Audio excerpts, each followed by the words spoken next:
আলহামদুলিল্লাহ রাব্বিল আলামিন ওয়া সাল্লাল্লাহু ওয়া সাল্লাম আলা নবিয়িনা মুহাম্মাদিন ওয়া আলা আলিহি ওয়া সাহবিহি আজমাইন।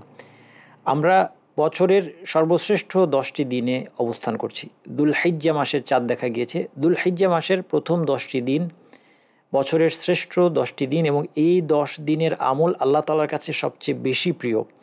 আল্লাহ রাসূল সাল্লাল্লাহু আলাইহি ওয়াসাল্লাম বলেন, মা মিন আইয়ামিন আল আমালু সালিহু ফিহা আহাব্বু ইলাল্লাহি মিন হাযিল আইয়াম। এই দিনগুলোর চেয়ে অন্য কোনো দিনের আমল নাই যেটা আল্লাহর কাছে বেশি প্রিয়।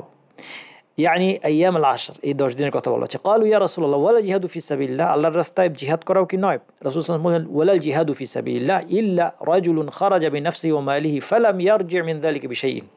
আল্লাহর পথে জিহাদ করাও এর চেয়ে উত্তম নয়। অবশ্য ব্যতিক্রম হচ্ছে এমন একজন ব্যক্তি যে যুদ্ধ করতে নিজের জীবন এবং সম্পদ নিয়ে বের হয়ে যায় এবং কিছু নিয়ে আর ফিরে আসে না।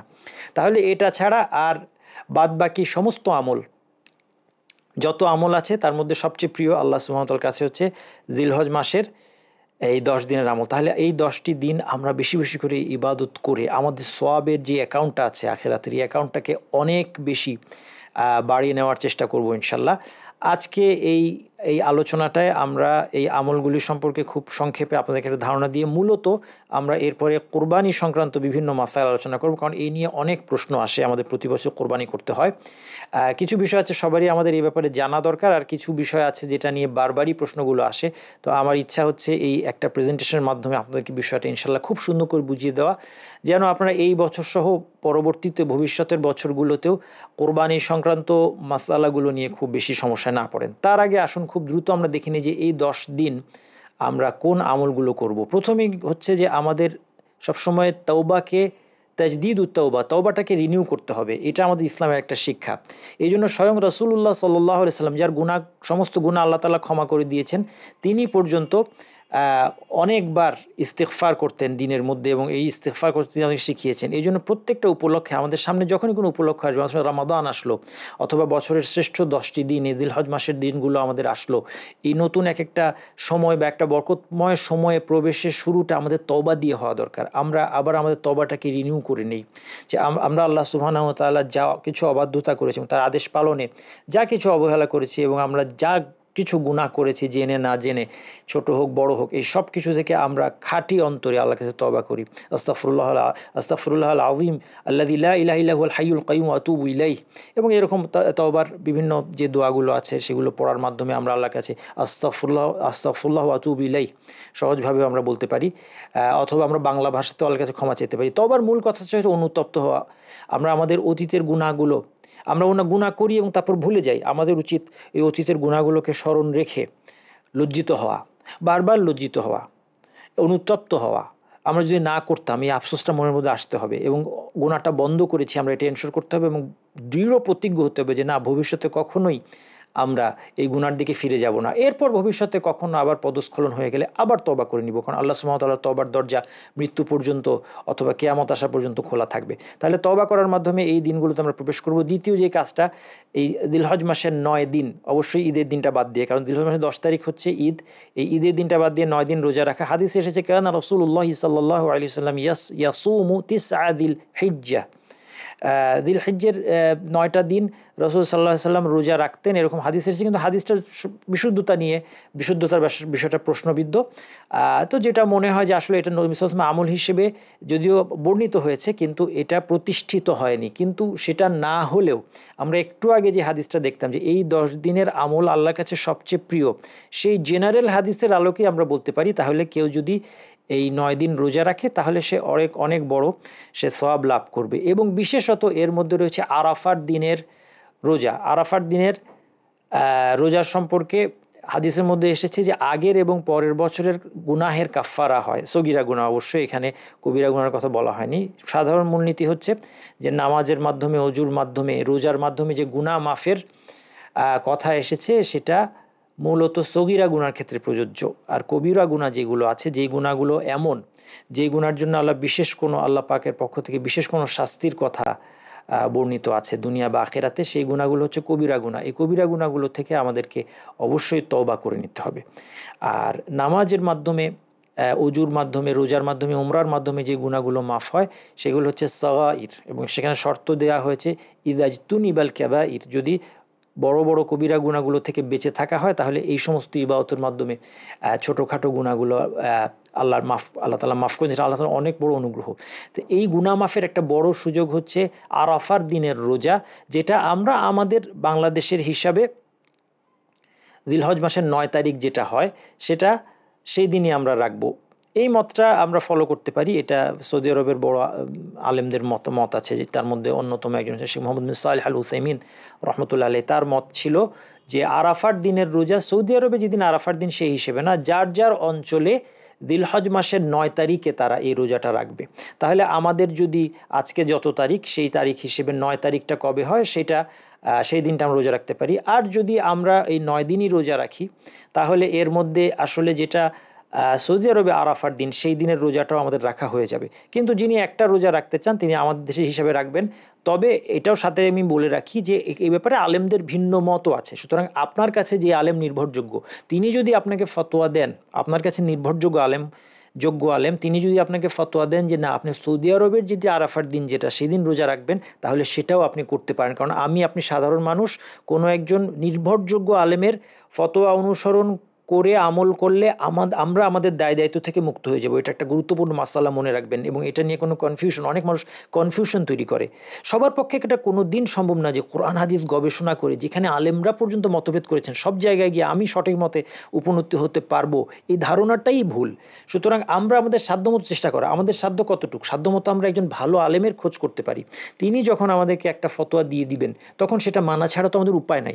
এই জন্য আমি বলবো যে এই বিষয়গুলো নিয়ে আমাদের মুসলিম ভ্রাতৃত্বের বন্ধনে যেন কোনো ভাঙন না ধরে। সুতরাং কোনো একজন আলেম ফতোয়া দিয়েছেন যে সৌদি আরবে যেদিন আরাফার দিন সেটা আমাদের জিলহজ মাসের 8 তারিখ হবে, সেই দিন আপনাকে রোজাটা রাখতে হবে, রাখেন, কোনো অসুবিধা নাই। আমি যদি আরেকজন আলেমের একজন ভালো আলেমের ফতোয়া অনুযায়ী আমাদের দেশের 9 তারিখে রোজা রাখি, সেটাও হবে, তাতেও কোনো অসুবিধা নেই। মোট কথা আমরা এগুলো নিয়ে মারামারি না করে আমরা ভালো কাজে আমাদের সময়টাকে ব্যয় করি, আমরা এই 9টা রোজাই রাখার চেষ্টা করি। আর যদি বিশেষ করে আরাফার দিন রোজা কোনোভাবে মিস না হয়, আগের 1 বছর পরের 2 বছরের সগিরা গুনাহ থেকে আমাদের মুক্তির একটা উপায়। তার মানে এই না যে আমরা এটাকে অবহেলা করব, আমরা এটাকে এইভাবে নিব না যে ঠিক আছে আমাদের সব গুনাহ মাফ হয়ে গেছে, এখন আমরা ইচ্ছামতো গুনাহ করি। কারণ ইচ্ছামতো গুনাহ করার এই যে মানসিকতাটাই আমার ক্ষমা লাভের পক্ষে কিন্তু একটা বাধা হয়ে দাঁড়াতে পারে। কারণ আল্লাহ সুবহানাহু ওয়া তাআলা আমাকে ক্ষমা করবেন এই ধরনের একটা আশ্বাস দিয়েছেন, কিন্তু তিনি একদম ক্ষমা আমাকে করবেনই এবং অন্য কোনো কারণে আমার কোনো গুনাহ হবে না, আমার কোনো শাস্তি হবে না, এরকম কোনো গ্যারান্টি কিন্তু নাই। অন্য একটা কারণে কিন্তু শাস্তি হতে পারে। আমার যে এই যে কেউ যদি এরকম বেপরোয়া চিন্তা ভাবনা করে যে আমার তো গুনাহ মাফ হয়ে গেছে, এখন আমি ইচ্ছা মতো গুনাহের কাজ করি, এই বেপরোয়া চিন্তাটাই আল্লাহর কাছে একটা কবিরা গুনাহ হিসেবে গণ্য হতে পারে এবং সেটার কারণে আল্লাহ অনেক বড় শাস্তি দিতে পারেন।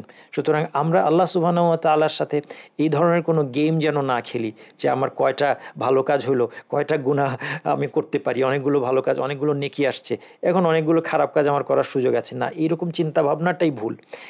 এইরকম চিন্তা ভাবনা পরিত্যাগ করে আমরা সমস্ত গুনাহ থেকে গুনাহ পরিত্যাগ করার সাধ্যমতো চেষ্টা করব। এর পাশাপাশি এই আমলগুলো বেশি বেশি করে করব, যেন কোনো গুনাহ হয়ে গেলেও সেটা এই নামাজের মাধ্যমে, ওযুর মাধ্যমে, উমরার মাধ্যমে, আশুরার রোজার মাধ্যমে, আরাফার দিনের রোজার মাধ্যমে যেন আর কোনো কিছু বাকি না থাকে, একদম সমস্ত গুনাহ থেকে পরিচ্ছন্ন হয়ে আমরা যেন আল্লাহ সুবহানাহু ওয়া তাআলার কাছে ফিরে যেতে পারি।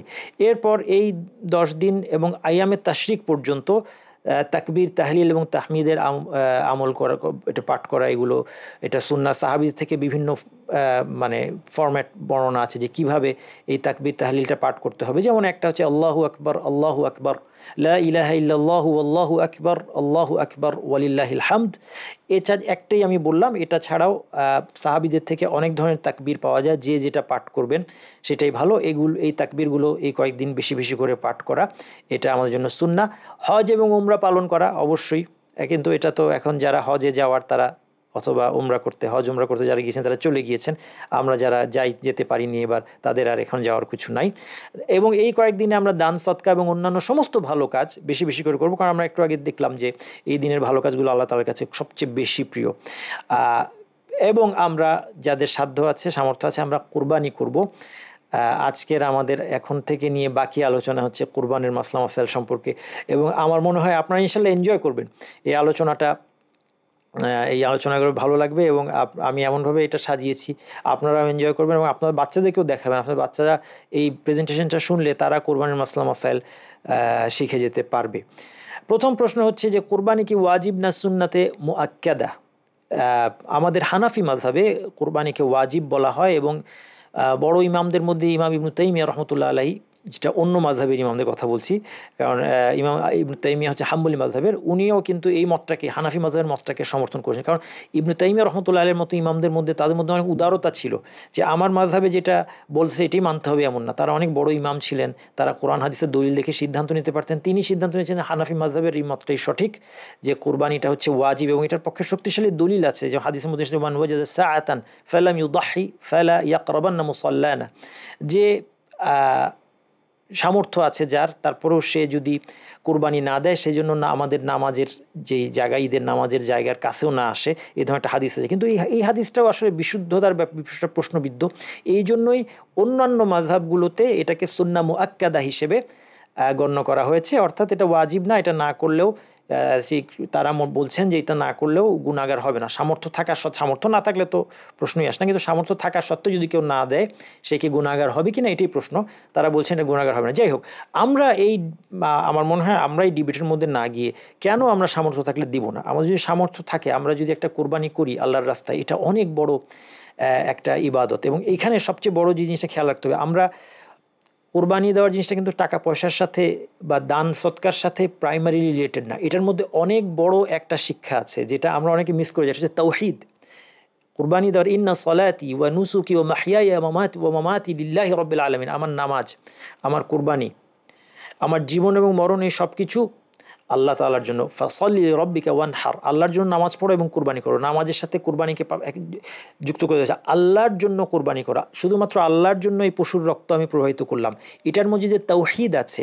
আর আরেকজন একটা বিধর্মী, সে তার দেবতার জন্য পশু বলি দেয়, এটার মধ্যে যে শিরক আছে, এটা খুব ইম্পর্টেন্ট। এটার মধ্যে জান্নাত এবং জাহান্নামের পার্থক্য, তাই না? আপনার এই তাওহীদের কারণে আপনি কোনো দেবতার উদ্দেশ্যে, অন্য কোনো মানুষ বা কারো উদ্দেশ্যে আপনি পশুটা কোরবানি না দিয়ে একমাত্র আল্লাহর সন্তুষ্টির উদ্দেশ্যে যখন এই পশুর রক্ত প্রবাহিত করেন, কোরবানিটা দেন, তখন এর দ্বারা আপনি তাওহীদ বা একত্ববাদী হওয়ার কারণে আপনি জান্নাতের যোগ্য হন। ঠিক এটাই যখন কেউ একটা দেবতার জন্য দেয় বলি, তখন সে চিরস্থায়ী, জাহান্নামে চিরস্থায়ী হওয়ার যোগ্য হয়। আল্লাহ সুবহানাহু ওয়া তাআলা আমাদের সবাইকে হেদায়েত দেন এবং আল্লাহ তাআলা এই নিয়ামতের শুকরিয়া আদায় করতে তৌফিক দান করেন, যে তাওহীদের শিক্ষা আমরা পেয়েছি, এটা যেন আমরা বাস্তবায়ন করতে পারি। তাহলে এই কোরবানির মধ্যে এই তাওহীদের বিষয়টা কিন্তু অনেক বড় আল্লাহর কাছে। তাওহীদের বিষয়টা এত বড় যে তাওহীদের উপর থাকার কারণে আল্লাহ সুবহানাহু ওয়া তাআলা সমস্ত গুনাহ ক্ষমা করেন। এই বিষয়ে অনেকগুলো হাদিস আসছে। এই জন্য এই কোরবানির কাজটা, টাকা পয়সার হিসাবটা বড় কথা না এখানে। এই জন্য দেখেন, কোরবানির পশু থেকে যিনি কোরবানি করে তার জন্য ওই পশু থেকে খাওয়া সুন্নাহ। যদি টাকা পয়সার বিষয়টা এখানে মুখ্য হতো, তাহলে বলা হতো যে সে খাবে কেন, সে সবটা দিয়ে দিবে। কিন্তু না, এমনকি কোনো আলেম বলেছে কোরবানির পশু পুরোটাও সে খেয়ে ফেলতে পারে। এটাও একটা ফতোয়া আছে, আমি বলছি না এটা ঠিক, কিন্তু এই ফতোয়াটা আসলো কেন? এই জন্য আসলো যে এখানে এই যে আল্লাহর জন্য স্যাক্রিফাইস করাটা এবং এই যে তাওহীদকে আপনি তুলে ধরলেন এই স্যাক্রিফাইস করার মাধ্যমে, এবং আল্লাহর দ্বীনের একটা প্রকাশ্য অনুষ্ঠান আপনি পালন করলেন, এইখানেই হচ্ছে এটার তাৎপর্য। এবং এই জন্য আমাদের সবারই এই মাসালার মধ্যে না যে ওয়াজিব না সুন্নাহ মুআক্কাদা, এই মাসালায় আমরা না যে এটা নবী সাল্লাল্লাহু আলাইহি ওয়াসাল্লামের সুন্নাহ, আমাদের সামর্থ্য থাকলে অবশ্যই আমরা কোরবানি করব, এই মানসিকতা আমাদের রাখাই দরকার। এবং দ্বিতীয় মাসালা, যেটা এখন গুরুত্বপূর্ণ মাসালা, একটি পরিবারের পক্ষ থেকে একটি কোরবানি যথেষ্ট, এটাই কিন্তু সুন্নাহ। আবু আইয়ুব আল আনসারী রাদিয়াল্লাহু আনহু, একজন সাহাবী, তাকে জিজ্ঞেস করা হলো কাইফা কানাতিদ দুহায়া আলা আহদি রাসূলিল্লাহি সাল্লাল্লাহু আলাইহি ওয়াসাল্লাম, জিজ্ঞেস করা হলো যে রাসূল সাল্লাল্লাহু আলাইহি ওয়াসাল্লামের সময় এই কুরবানিটা কেমন ছিল। তিনি বললেন, কানা আর-রাজুলু ইউদাহি বিশাতি আনহু ওয়া আন আহলি বাইতিহি ফায়াকুলুনা ওয়া ইউতঈমুনা হাত্তা তাবাহা আন-নাসু ফাসারাত কামা তারা। তিনি বলছেন যে একজন ব্যক্তি, সে একটা ভেড়া কোরবানি দিত নিজের এবং তার পরিবারের লোকদের পক্ষ থেকে, এবং সেখান থেকে তারা খেত এবং মানুষকে খাওয়াতো, এবং এটাই তখন যথেষ্ট ছিল। পরবর্তীতে মানুষ একটা প্রতিযোগিতামূলক একটা চিন্তাভাবনা থেকে সবাই একটা করে কোরবানি দেওয়া, হয়তো বা এরকম একটা চল হয়েছিল, এটার ভিত্তিতে তাকে প্রশ্ন করা হয় এবং তার উত্তর থেকে এই ধরনের একটা ইঙ্গিত পাওয়া যাচ্ছে। যাই হোক, তাহলে বোঝা যাচ্ছে যে সুন্নাহ হচ্ছে পরিবারের পক্ষ থেকে একজন দিবেন। ধরা যাক এটা একটা পরিবার, এই পরিবারটাকে আমরা একটু পরেও দেখব। কখন দেখব? যখন আমরা যে গরুর 7 ভাগ নিয়ে আমাদের একটা কনফিউশন আছে। গরুর 7 ভাগ মানে কি? 7 ভাগ মানে তার মানে আমি কি একটা গরুতে সওয়াবে অংশীদার করতে পারবো মাত্র 7 জনকে, না কি ব্যাপার, এই নামগুলো আমাদের পড়তে হবে কিনা, এই বিষয়গুলো নিয়ে বেশ কিছু কনফিউশন আমাদের মধ্যে আছে। এই কনফিউশনটা ইনশাল্লাহ আজকে আলোচনা দূর হয়ে যাবে। যাই হোক, এখানে আমি একটা পরিবার দেখাচ্ছি, এরা সবাই একসাথে থাকে, এদের মধ্যে কে কি এটা আমি পরিচয় দিলাম না। এখন মনে করেন এই লোকটা হচ্ছে পরিবারের কর্তা, মনে করেন তার নাম হচ্ছে খালিদ, খালিদের নাম সামনেও আসবে।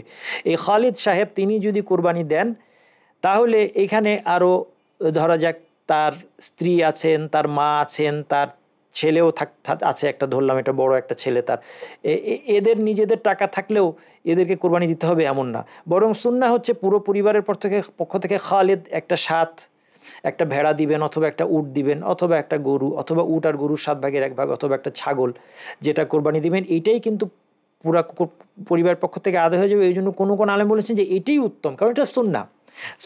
শোনেন, উত্তম কিন্তু মানে আপনি বেশি খরচ করলেই উত্তম হবে এমন কোনো, এটা সব সময় না। কোনো কিছু বেশি করলেই যে এটা আপনার জন্য উত্তম হবে, বিষয়টা এরকম না। যেমন কেউ যদি এখন আমি জোহরের সালাত আদায় করব, জোহরের সালাতে যদি আমি সূরা বাকারা পড়তে শুরু করে দিই এবং পুরো সূরা বাকারাটা শেষ করি জোহরের সালাতে, এটা কি বৈধ? হ্যাঁ বৈধ, কিন্তু এটা কি উত্তম? না, এটা উত্তম না, কারণ নবী মুহাম্মদ সাল্লাল্লাহু আলাইহি ওয়াসাল্লাম এটা করেন নাই। নবী সাল্লাল্লাহু আলাইহি ওয়াসাল্লামের জোহরের সালাতে তিনি কি সূরা পড়তেন, আসরে কি পড়তেন, তার একটা সিস্টেম আছে, সেই সিস্টেমটা ফলো করাটা বেস্ট। যদিও আমি বলতে পারি যে আমি তো সূরা বাকারা আরও লম্বা সূরা পড়লাম, হ্যাঁ ঠিক আছে, লম্বা সূরা পড়ার জন্য হয়তো আলাদা একটা সওয়াব পাবো, কিন্তু নামাজের মধ্যে পড়া হিসেবে এই কাজটা কিন্তু উত্তম হয় না। উত্তম ছিল ছোট সূরা, যেটা নবী সাল্লাল্লাহু আলাইহি ওয়াসাল্লাম যেটা দিয়ে পড়েছেন সেই সূরাটা দিয়ে নামাজটা পড়াটাই কিন্তু উত্তম ছিল। তো সেই জন্য কোনো কাজে আপনি বেশি কষ্ট করলেন বা বেশি তেলাওয়াত করলেন, অথবা বেশি ইবাদত করলেন, অথবা বেশি খরচ করলেন, সেটাই উত্তম হওয়ার কোনো কথা নেই। নবী মুহাম্মদ সাল্লাল্লাহু আলাইহি ওয়াসাল্লামের সুন্নাতের মধ্যে থাকাটা বেস্ট। তো এই জন্য যদি পুরো পরিবারের পক্ষ থেকে একটা কোরবানি দেওয়া হয়, এটাই হচ্ছে নবী সাল্লাল্লাহু আলাইহি ওয়াসাল্লামের সুন্নাহ আদায় হবে। তো এটা একটা গুরুত্বপূর্ণ মাসলা। তবে মনে রাখতে হবে যে যদি সবার সম্পদ থাকে, তারা একাধিক পশু দিতে চান, অথবা স্বামী একটা দিলেন, স্ত্রীর আলাদা সম্পদ আছে তিনি একটা দিলেন, মা তারও কিছু জমানো টাকা আছে তিনিও একটা দিলেন, এটা নিষিদ্ধ না, এটা নিয়েও আমরা বড় ধরনের কোনো ঝগড়াঝাটির মধ্যে যাব না ইনশাল্লাহ। কোরবানির পশু আশা করি আপনারা এখানে সবই চিনতে পারছেন, এটা ছাড়া, তাই না? আমার এই যে ভেড়া ছবির সিলেকশনটা খুব ভালো হয়নি মনে হয়। আপনারা কি জানেন যে ভেড়া আর ছাগল অনেক প্রজাতি আছে, এবং অনেক সময় ভেড়া আর ছাগলের মধ্যে পার্থক্য বোঝাই যায় না, শুধু একটা শিওর সাইন আছে। এটা কি আপনাদের জানেন? এটা আপনাদের জন্য একটা প্রশ্ন থাকলো যে ভেড়া এবং ছাগল নিশ্চিতভাবে আলাদা করার একটা সাইন আছে, এটা কি? দেখি আমি, এটা আপনার জন্য থাকলো, আপনারা কমেন্টে লিখতে পারেন এটার উত্তর, আর আমার যদি মনে থাকে আমি লেকচার শেষে এটার উত্তরটা দিয়ে দিব। যাই হোক, এখানে আমাদের একটা ভেড়া দিয়ে কোরবানি হবে। ছাগল, উট, খুব সুন্দর একটা উট দেখা যাচ্ছে, এরকম উট আমরা খুব একটা দেখি নাই, এরকম সুন্দর একটা উট কোরবানি করতে পারলে ভালোই হতো। আর একটা গরু দেখতে পাচ্ছেন। এই পশুর বাইরে কোনো কিছু দিয়ে কিন্তু কোরবানি হবে না। কেউ যদি মুরগি কোরবানি করতে চায়, কোরবানি হবে না, যেটা আমরা উদহাইয়া বলা হয়, এটা বাংলায় আমরা কোরবানি বলি, আরবি টার্মটা হচ্ছে উদহাইয়া। আমরা এই যে জিলহজ মাসের 10, 11, 12, 13 এই 4 দিনের মধ্যে যেই পশুটা আমরা যারা হজে যাই না, আমরা যেটা আল্লাহর জন্য জবাই করি, সেটা হচ্ছে আল্লাহর সন্তুষ্টির জন্য জবাই করি, সেটার নাম হচ্ছে উদহাইয়াতে। এই উদহাইয়ার পশু কিন্তু এইগুলি, এর বাইরে কোনো পশু দিয়ে উদহাইয়া হবে না। এর বাইরে কোনো পশু খাওয়া হালাল হতে পারে, যেমন অনেক আলেমের মতে ঘোড়া খাওয়া হালাল, কোনো আলেমের মতে ঘোড়া খাওয়া হালাল, এবং এটার পক্ষে তাদের এভিডেন্স আছে হাদিসে। তো যাই হোক, যদি ধরেও নিই যে ঘোড়া খাওয়া হালাল, ঘোড়া দিয়ে কিন্তু আপনার কুরবানি হবে না। তাহলে এইগুলো ছাগল, ভেড়া, উট, গরু এবং মহিষ এক ধরনের গরু, সেটা দিয়েও হবে। আবার বন্য গরু দিয়ে কিন্তু মানে গৃহপালিত গরু হতে হবে, বন্য গরু দিয়ে কোরবানি হবে না। তো কোরবানির পশু আমরা মোটামুটি চিনি, এবং আমাদের দেশে বেসিক্যালি ছাগল অথবা গরু, এই দুইটাই আমাদের চয়েস। তো এর বাইরে কোনো কিছু আমরা দিই না। এখন আসেন আমরা আবার আগের স্লাইডটায় যদি যাই, যে একটা ভেড়া একজনই কোরবানি দিতে হবে এবং একটা ছাগল একজনই কোরবানি দিতে হবে, কিন্তু উট এবং গরুতে 7 জন শরিক থাকতে পারে। এখন এই 7 জন শরিকের বিষয়টা বোঝা নিয়ে কনফিউশন আছে। আমরা ছোটোবেলায় যেটা দেখতাম যে একজন একটা গরু কিনেছেন, তিনি তার সম্পূর্ণ গরুটা তিনিই কিনেছেন একাই, এতে তার কেউ শরিক নাই, টাকায় কেউ শরিক নাই, নিজের টাকা দিয়ে গরুটা কিনেছেন। তা কিন্তু তারপর কোরবানি করার সময় উনি নাম লিখিয়ে এনেছেন 7 জনের, এবং সেই নামটা যিনি জবাই করবেন সাধারণত হয়তোবা আমাদের মসজিদের ইমাম অথবা মুয়াজ্জিন এরকম কেউ আসতেন। এটা আমরা ছোটোবেলার ঘটনা বলছি, যে এটা পশুটা কোরবানি করার জন্য। তো উনাকে আবার দেখা যাচ্ছে ওই 7টা নাম পড়ানো হতো, যে এই 7 জনের পক্ষ থেকে এই কোরবানিটা দেওয়া হচ্ছে। আসলে এই বিষয়টা একটু কনফিউশন আছে, এইটাকে আমি সহজ করে ইনশাল্লাহ আপনাদেরকে এখানে বুঝিয়ে দিচ্ছি। 7 ভাগের অর্থ হচ্ছে যে 7 জন পর্যন্ত এই গরুটার মালিক হতে পারবে। যেমন ধরা যাক এখানে একটা গরু 7 জন মিলে এই গরুটা কোরবানি দিবে। এখন এই গরুটা কোরবানি দিবে 2 থেকে 7 জন এটার মধ্যে মালিকানায় সে শরিক হতে পারবে। অর্থাৎ কয়জনই মিলে গরুটা কিনবে। হ্যাঁ, গরুটার দাম ধরলাম 70,000 টাকা, তাহলে 7 জনে মিলে কিনলো, প্রত্যেকে 10,000 টাকা করে দিল, সর্বোচ্চ এতটুকু করা যাবে। 8 জনে মিলে কিনলে হবে না, 7 জনের কম হতে পারে, 2 থেকে 6, 2 জন শরিক হতে পারে, 3 জন হতে পারে, 4 জন, 5 জন, 6 জন, 7 জন পর্যন্ত হতে পারে, এর চেয়ে বেশি হবে না। এখন ধরা যাক 70,000 টাকার গরু, এই গরুটা এরা 7 জন মিলে কিনেছে, খালেদ কিনেছে, মুআদ কিনেছে, এবং এরা একই পরিবারের না, আলাদা আলাদা তাদের পরিবার। ধরা যাক ওরা 7 বন্ধু, তাদের আলাদা ফ্যামিলি আছে, খালিদের ফ্যামিলি আছে, মুআদ, জাইদ, রাশেদ, আরিফ, আনাস, ওমার, তারা মিলে 7 জন মিলে কি করলো, এই গরুটা কিনলো, প্রত্যেকে 10,000 টাকা দিল, 70,000 টাকা। এখন খালিদের এক ভাগ, এই এক ভাগটা খালিদ এবং তার পরিবারের পক্ষ থেকে যথেষ্ট হবে, বুঝতে পারছেন? তাহলে খালিদের আরিফের এক ভাগ, আরিফ এবং তার পরিবারের পক্ষ থেকে যথেষ্ট হবে। এখন খালিদের ভাগটা কতটুক, 7 ভাগের 1 ভাগ, 70,000 টাকা গরু, 10,000 টাকা সে দিয়েছে, 10,000 টাকা মানে 7 ভাগের 1 ভাগের মালিকানা তার, এই পশুটা কোরবানি হবে। এখন এটা খালিদ এবং তার পরিবারের পক্ষ থেকে যথেষ্ট হবে। আচ্ছা, আরেকটা জিনিস মনে রাখবেন যে এই কোরবানির পশুটায় এই বাকিরা, যে বাকিদের কারো কোরবানির নিয়ত নাও থাকতে পারে। ধরা যাক ওমারের এই তার গরুটার উদ্দেশ্য হচ্ছে তার অংশটা সে শুধু গোশত খাওয়ার জন্য, ওমর হয়তো আরেকটা পশু দিয়েছে, এখানে সে এক ভাগ দিল যে এটা আমি কোরবানি না, এটা শুধু আমি গোশত খাবো, এটাও জায়েজ, তাতে খালেদের কোরবানির কোনো ক্ষতি হবে না, বুঝতে পারছেন? ওমর গোশত খাওয়ার জন্য দিয়েছে, কিন্তু খালিদ আল্লাহ সন্তুষ্টির উদ্দেশ্যে উদহিয়া হিসেবে, কোরবানি হিসেবে দিয়েছে, এটাও করা বৈধ। এখন দেখেন যে খালিদের অংশটা এই 7 ভাগের 1 ভাগটার মধ্যে সে কয়জনকে শরিক করতে পারবে, এটা নিয়ে কোনো টেনশন নাই। তাইলে কয়জনকে সওয়াবে শরিক করবে এর টেনশন নাই, কারণ এটা খালিদ এবং তার পরিবারের পক্ষ থেকে যথেষ্ট হবে, এবং খালিদের পরিবারে অনেক লোক থাকতে পারে। এখন দেখেন, মনে করেন এটা খালিদের পরিবার, এটা হচ্ছে খালিদ, ঠিক আছে, তারপরে ইনি হচ্ছেন খালেদের স্ত্রী, এ হচ্ছে মনে করেন খালেদের ছেলে, ছেলেটা বড় হয়ে গেছে, ওর একটা নাম দেই, মনে করেন ওর নাম দিলাম ইব্রাহিম। এখন খালেদের ছেলে ইব্রাহিম, সেও রোজগার করে, সেও কিছু কিছু মাসে ইনকাম করে। আচ্ছা, এরপরে ধরেন আপনার খালেদের স্ত্রী, উনারও মোহরানার টাকা আছে, বাবার জমি বিক্রি থেকে উনি টাকা পেয়েছেন। এটা খালেদের ছোট ছোট মেয়েরা এবং খালেদের ছোট ছেলে, ছোট মেয়েদেরও অনেক স্বর্ণালঙ্কার থাকতে পারে গিফট হিসেবে, দেখা যাচ্ছে ওইটার দামও অনেক। আর উনি হচ্ছেন খালেদের মা, উনারও কিছু সম্পত্তি জমানো আছে, সবাই সম্পত্তি আছে, তারা একটা পরিবার। এই পুরো পরিবারের থেকে এই সবার সামর্থ্য আছে, কিন্তু যেটা বললাম পুরো পরিবারের পক্ষ থেকে যে খালেদের একটা ভাগ, ওই 70,000 টাকার গরুতে 10,000 টাকার একটা ভাগ, এটাই পুরো পরিবারের পক্ষ থেকে কুরবানি আদায় হবে। তাহলে যদিও খালেদের ছেলে ইনকাম করছে, কিন্তু ছেলে এখনও বাবার সাথে থাকে, তাইলে ছেলের জন্য আলাদা কোরবানি দিতে হবে না। অথবা স্ত্রী, তার টাকা আছে জমানো, তার আলাদা দিতে হবে না, মাকে আলাদা দিতে হবে না। হ্যাঁ, ছোট মেয়েদের তাদের কিছু গয়নাগাটি আছে, সেখান থেকে আলাদা দিতে হবে না। তাহলে পুরো পরিবারের পক্ষ থেকে একটা দিলেই হবে, এবং এটাই সুন্নাহ, যেটা আমরা আবু আইয়ুব আল আনসারী রাদিয়াল্লাহু আনহু হাদিস থেকে যেটা আমরা শিখতে পারলাম। তাহলে এখন দেখেন এই পরিবারের সদস্য কয়জন, 1 2 3 4 5 6 7, এই 7 মিলার কি কোনো দরকার না? পরিবারের সদস্য 70 জন হইলেও তার অসুবিধা নাই। খালেদ, কারণ এখানে খালেদ তার পরিবার পক্ষ থেকে বলতে বোঝানো হচ্ছে সওয়াবে শরিক করবে সে কয়জনকে। সওয়াবে শরিক করার ক্ষেত্রে আপনার কোনো সীমা নাই। তার প্রমাণ হচ্ছে নবী মুহাম্মদ সাল্লাল্লাহু আলাইহি ওয়াসাল্লাম কোরবানি দিয়েছিলেন, কোরবানি দর্শন বলছেন আল্লাহুম্মা তাকাব্বাল মিন মুহাম্মদ ওয়া আলি মুহাম্মদ ওয়া মিন উম্মতি মুহাম্মদ, যে এই কোরবানিটা আপনি কবুল করেন হে আল্লাহ, মুহাম্মদ থেকে, মুহাম্মদ পরিবার এবং মুহাম্মদ উম্মত, নবী মুহাম্মদ সাল্লাল্লাহু আলাইহি ওয়াসাল্লাম পুরো উম্মতের পক্ষ থেকে কোরবানি দিয়েছেন। উম্মতে তো অসংখ্য লোক, সওয়াবে শরিক করতে কোনো বাধা নেই, যত খুশি লোককে আপনি করতে পারেন। যেমন আমরা এখন একটা লোক বাড়াই, এখানে সদস্য বাড়াই, ধরেন এখানে এই লোকটাকে কি বলবো, এই লোকটা তার পরিবারে থাকে, পর্দার সমস্যা যেন না হয়, যেহেতু একসাথে সবাই দাঁড়িয়েছে, ধরে নিলাম এই লোকটা হচ্ছে ইব্রাহিমের মামা। ইব্রাহিমের মামা মানে কি, খালেদের শ্যালক, ধরেন স্ত্রী তার ভাই।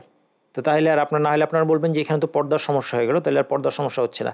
এখন পরিবারের সদস্য সংখ্যা 8 জন, এই পুরোটাই কিন্তু খালেদ এবং তার পরিবারের পক্ষ থেকে কোরবানি আদায় হয়ে গেল। এবং এর মধ্যে খালেদের যে শ্যালক আছে, সেই শ্যালক যেহেতু এই পরিবারে থাকছে, মনে করেন সে এই পরিবারে থেকে পড়াশোনা করে, সে ইনকাম করে না, অথবা মনে করেন সে এই পরিবারের সাথে থাকে কিন্তু সে তার নিজেরও কিছু ইনকাম আছে, তাতেও কোনো অসুবিধা নেই, এরা একটা আহলে বাইত।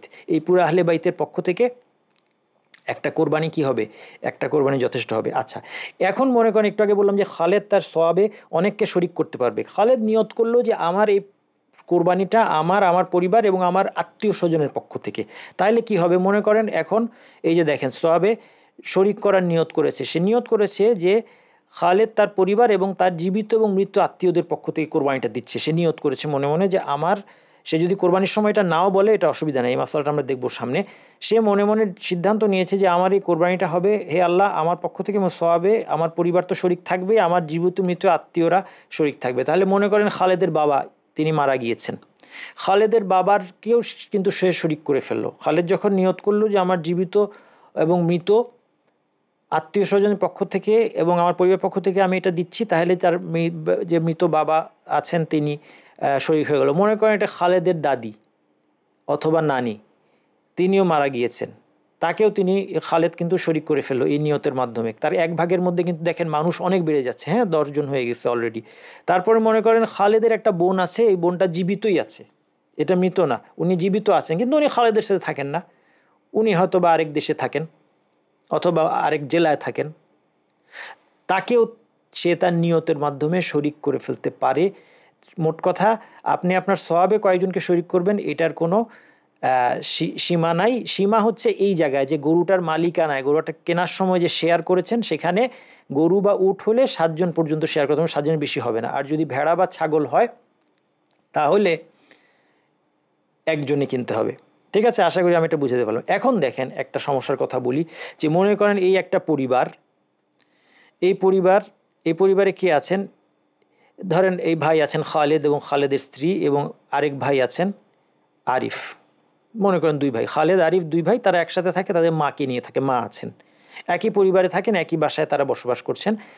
এই ছাগলটার দাম 10,000 টাকা, তারা কোরবানি দিতে চাচ্ছেন, মিনিমাম একটা ছাগল কিনতে 10,000 টাকা লাগবে, কিন্তু মা এখন ইনকাম করেন না আর ছেলেরা ইনকাম করে, দুইজনের যে সংসার খরচ বাদে বাড়তি টাকা দেওয়ার মতো, ছাগল কেনা দেওয়ার মতো দুইজনের 5,000 টাকা করে আছে। খালেদের 5,000 টাকা আছে, আরিফের 5,000 টাকা আছে। এখন 5,000 5,000 10,000 টাকা দিয়ে তারা এই ছাগলটা কিনলে কি হবে? আপনারা উত্তর দিবেন যে না হবে না, তাদের কোরবানি দেওয়ার কোনো উপায় নাই, কারণ আমরা একটু আগে বলেছি যে ছাগলে তো আর 1 ভাগের বেশি হয় না, ছাগল বা ভেড়ায় 1 ভাগের বেশি হয় না। গরু হলে একটা কথা ছিল, কিন্তু ছাগলটা 10,000 টাকা, 2 ভাই 5,000 টাকা দিয়ে ছাগলের শরিক হলে কোরবানি হবে না। কিন্তু আমি আপনাদেরকে একটা বুদ্ধি শিখিয়ে দিচ্ছি যে এখানেও তারা কোরবানিটা দিতে পারবে কিভাবে। দেখেন আমি একটা বুদ্ধি শিখিয়ে দিই, ওরা 5,000 করে মাকে দিবে এবং দিয়ে বলবে যে মা আমরা আপনাকে 10,000 টাকা দিলাম, 5,000 আপনি 10,000 টাকা দিয়ে ছাগল কিনে পরিবার, আপনার এবং পরিবারের পক্ষ থেকে আপনি কোরবানি দিয়ে দেন, তাহলে হয়ে গেল।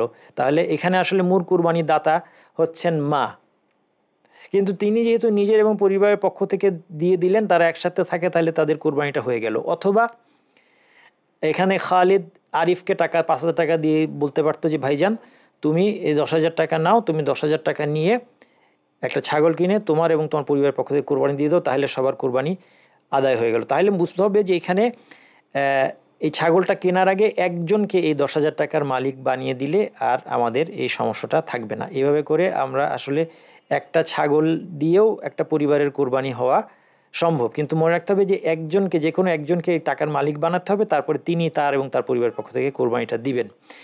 একটা গুরুত্বপূর্ণ মাসালা আছে, যিনি কোরবানি দিবেন তিনি জিলহজ শুরু হলে কোরবানি পর্যন্ত নখ চুল কাটা থেকে বিরত থাকবেন। হাদিসে এসেছে রাসূলুল্লাহ সাল্লাল্লাহু আলাইহি ওয়াসাল্লাম বলেছেন মান কানা লাহু যিবহুন ইয়াযবাহুহু ফাইযা উহিল্লা হিলালু যিল হিজ্জাতি ফালা ইয়াখুযান্না মিন শা'রিহি ওয়ালা মিন আযফারিহি শাইআন হাত্তা ইউদাহি।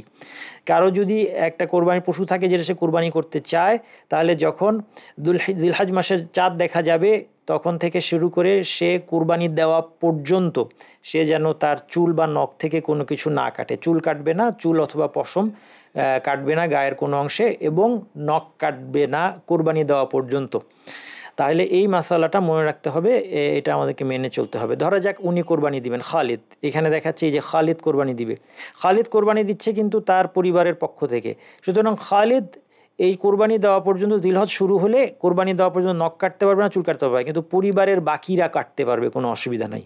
এই জন্য খালিদকে আমি লাল রং করে দিয়েছি। এটা বাকিদের জন্য প্রযোজ্য না, শুধুমাত্র কার জন্য প্রযোজ্য?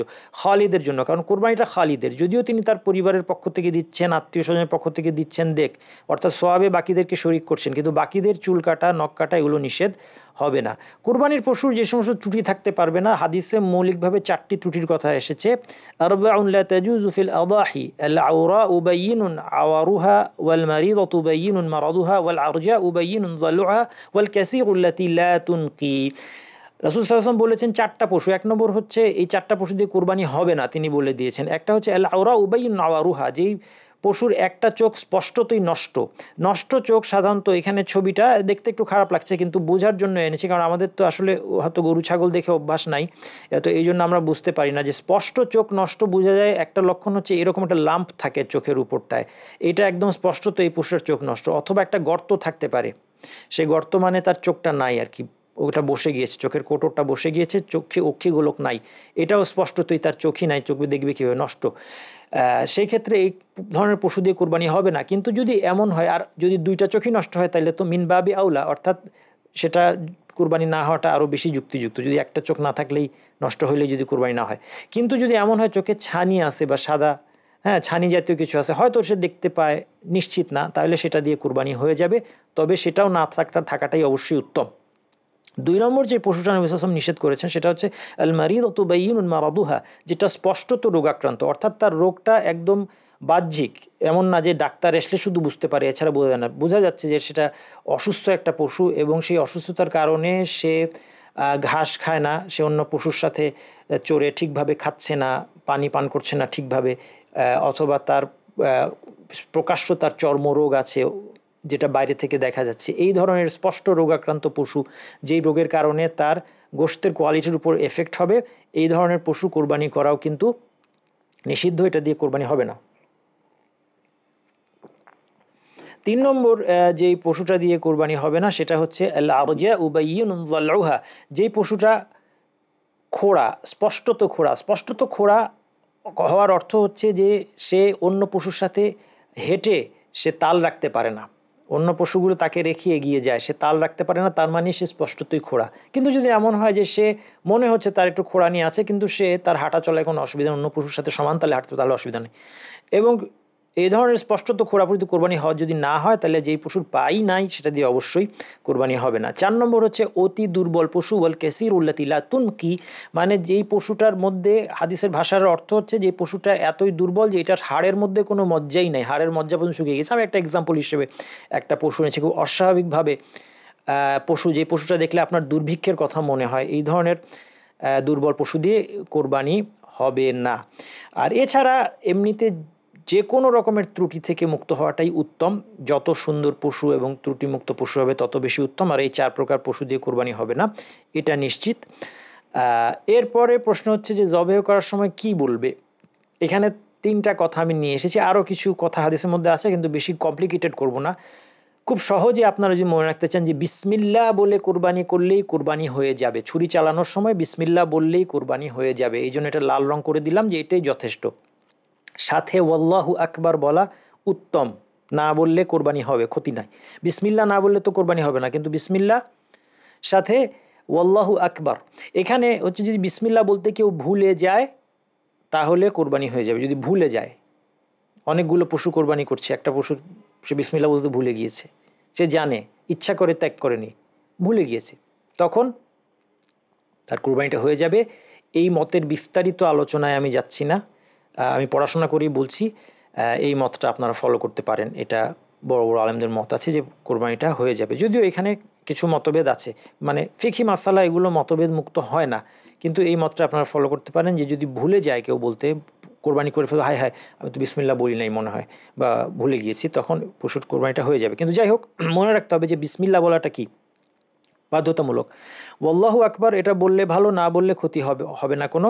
এবং এটাও বলা যেতে পারে, লাস্ট যে কথাটা আছে, আল্লাহুম্মা তাকাব্বাল মিন খালিদ ওয়া মিন আলি খালিদ, খালিদ কোরবানি দিচ্ছে সে বলবে, অথবা যে কোরবানি দিচ্ছে সে বলবে আল্লাহুম্মা তাকাব্বাল মিন খালিদ ওয়া মিন আলি খালিদ, আল্লাহ আপনি খালিদ এবং অথবা খালিদ এবং খালিদের পরিবার পক্ষ থেকে এটা কবুল করেন। এটা কি সে নিয়তটা মুখে বলছে? তা না, এটা নিয়ত মুখে বলা না, এটা স্বতন্ত্র একটা অনুষ্ঠান। যেমন আমরা নামাজের শুরুতে আল্লাহু আকবার বলি, সেরকম কোরবানির সময় এই দোয়াটা করা, এটা একটা দোয়া বা জিকির, কোরবানির সময় করাটা এটা উত্তম, এটা না করলেও কোনো ক্ষতি হচ্ছে না। সুতরাং এটা যদি নাও বলা হয়, মনে মনে খালিদের নিয়ত আছে এই কোরবানি হচ্ছে আমার এবং আমার পরিবার পক্ষ থেকে, তাহলেই হবে, এটা বলতে হবে, এটা জরুরি না। এটা হচ্ছে জবে করার সময় কী বলবে। কোরবানির গোশতের ভাগ কীরকম হবে আমাদের দেশে প্রচলিত আছে, এবং এর পক্ষে কিছু হাদিসও পাওয়া যায় যে ভাগ 3 রকম হবে। নিজের জন্য 1 ভাগ রাখবে, 1 ভাগ সাদাকা করবে, এবং 1 ভাগ হাদিয়া দিবে উপহার হিসেবে। সাধারণত মানুষ দেখা যায় আমাদের আত্মীয় স্বজনের কাছে পাঠায়। এভাবে যদি ভাগ করেন ভালো, কোনো অসুবিধা নেই। কোনো কোনো হাদিসের বর্ণনা আছে, যদিও হাদিসগুলোর দুর্বলতা আছে, কিন্তু তারপরেও এটা হাদিসের মধ্যে এসেছে। তো মৌলিক ব্যাপার হচ্ছে যে এটা ভাগ করা যাবে, কোনো অসুবিধা নাই।